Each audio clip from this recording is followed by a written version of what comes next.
5 días de duelo nacional fueron decretados por el Poder Ejecutivo. El decreto lleva la firma del presidente Alberto Fernández y del jefe de gabinete Santiago Cafiero. Y en el escrito, además, se expresan las condolencias para las familias de las 100.250 personas que murieron en nuestro país por el coronavirus. Una cifra trágica, una cifra de la que hablamos con la infectóloga Gabriela Piovano.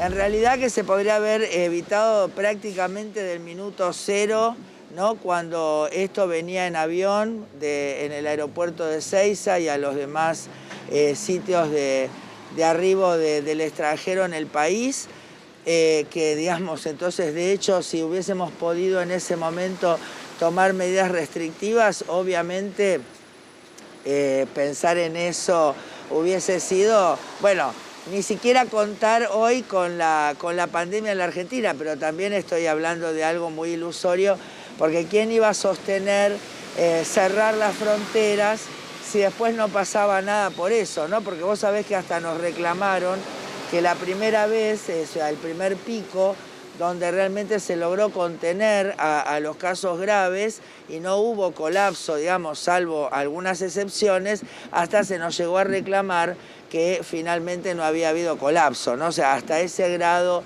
de locura hemos llegado. Todo lo que fue el verano, Semana Santa, etcétera, nos trajo, digamos, entonces una segunda ola, mal llamada, ¿no?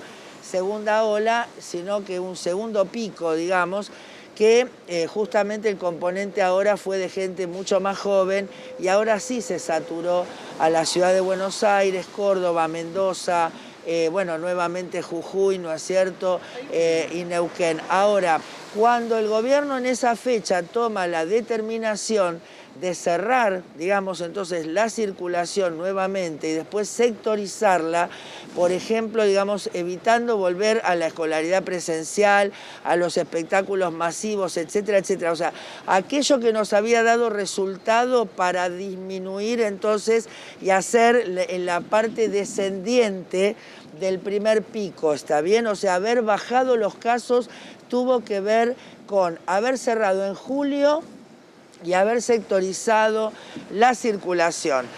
Ya falta poco, porque fíjate que ya tenemos más de 20 millones de aplicadas y estamos ya en un 45% con la primera dosis. Nosotros tenemos que alcanzar la inmunidad de rebaño, pero si seguimos circulando, desgraciadamente, vamos a ser como el perro que se muerde la cola. Entonces, falta poco, pongámonos las pilas, si resistimos hasta acá, podemos hacerlo un poco más. Y bueno, y ya después ya sabemos que todos pensamos y soñamos con un hermoso festejo para salir de esta situación. Así que vayamos por eso.